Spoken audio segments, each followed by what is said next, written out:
ಸೂತ್ರ 21 ತೀವ್ರ ಸಂವೇಗಾನಾಮಾಸನ್ನಃ.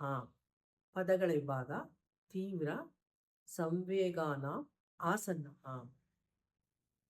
ತೀವ್ರ ಸಂವೇಗಾನಾಂ, ತೀವ್ರ ಅಂದರೆ ಬೇಗನೆ, ಬೇಗನೆ ಸಾಕ್ಷಾತ್ಕಾರವಾಗಬೇಕೆನ್ನುವ ಇಚ್ಛೆ. ಅತಿ ಶೀಘ್ರದಲ್ಲೇ ಮೋಕ್ಷವು ದೊರಕಬೇಕೆನ್ನುವ ಇಚ್ಛೆ ಉಳ್ಳ ಸಾಧಕರು, ಯೋಗ ಸಾಧಕರು.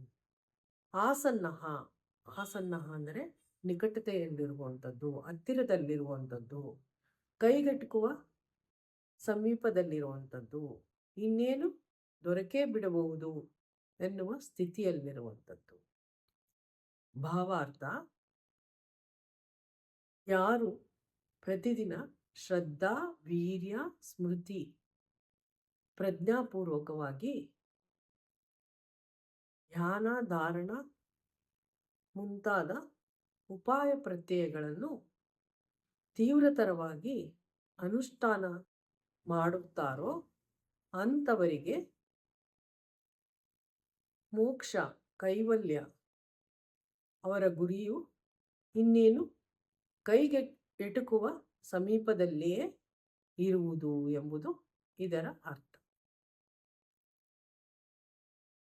ಸೂತ್ರ 22 ಮೃದು ಮಧ್ಯಾದಿ ಮಾತ್ರತ್ವ ತತೋಪಿ ವಿಶೇಷಃ. ಪದಗಳ ವಿಭಾಗ ಮೃದು, ಮಧ್ಯ, ಅಧಿಮಾತ್ರ, ತತಃ ಅಪಿ ವಿಶೇಷ. ಮೃದು ಪದಗಳ ಅರ್ಥ: ಮೃದು ಎಂದರೆ ಸಡಿಲವಾದದ್ದು. ಮಧ್ಯ, ಮಧ್ಯಮ ಶ್ರದ್ಧೆ ಉಳ್ಳದ್ದು, ಅವಶ್ಯಕತೆಗೆ ಅನುಸಾರವಾಗಿ ಮಾಡುವಂತಹ ಇಚ್ಛೆ, ಸಂದರ್ಭಕ್ಕೆ ಅನುಗುಣವಾಗಿ ಮಾಡುವಂತಹ ಪ್ರಯತ್ನ. ಅಧಿಮಾತ್ರ, ಅಧಿಮಾತ್ರ ಎಂದರೆ ತೀವ್ರತರವಾದಂತಹ ಪ್ರಯತ್ನ, ತೀಕ್ಷ್ಣವಾದಂತಹ ಪ್ರಯತ್ನ, ಪ್ರಬಲವಾದಂತಹ ಪ್ರಯತ್ನ. ತತಃ ಅಪಿ, ಅದರಿಂದ ಕೂಡ. ವಿಶೇಷಃ, ಪ್ರತಿಫಲವು ವಿಶಿಷ್ಟತೆಯಿಂದ ಕೂಡಿರುವಂಥದ್ದು, ಮಹತ್ತರವಾದಂತಹ ಪ್ರತಿಫಲ.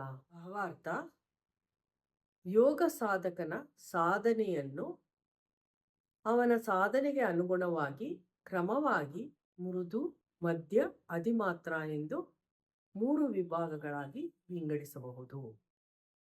ಈ 3 ವಿಭಾಗಗಳನ್ನು, ಪ್ರತಿಯೊಂದು ವಿಭಾಗವನ್ನು 3 ವಿಭಾಗಗಳಾಗಿ 9 ವಿಭಾಗಗಳಾಗಿ ವಿಂಗಡಿಸಬಹುದು.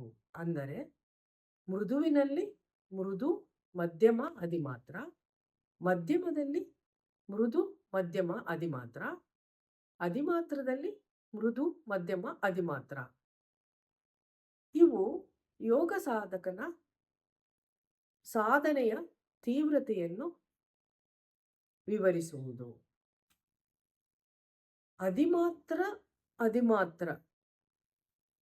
ಅಧಿಮಾತ್ರದಲ್ಲಿ ಅಧಿಮಾತ್ರ ಸಾಧನೆ ಮಾಡುವಂತಹ ಯೋಗ ಸಾಧಕನಿಗೆ ಸಿಗುವಂತಹ ಪ್ರತಿಫಲವು ಬಹಳ ವಿಶಿಷ್ಟವಾದುದು ಹಾಗೂ ಬಹುಬೇಗನೆ ಸಿಗುವಂತಹುದು ಎಂದು ಈ ಸೂತ್ರದ ಭಾವಾರ್ಥ.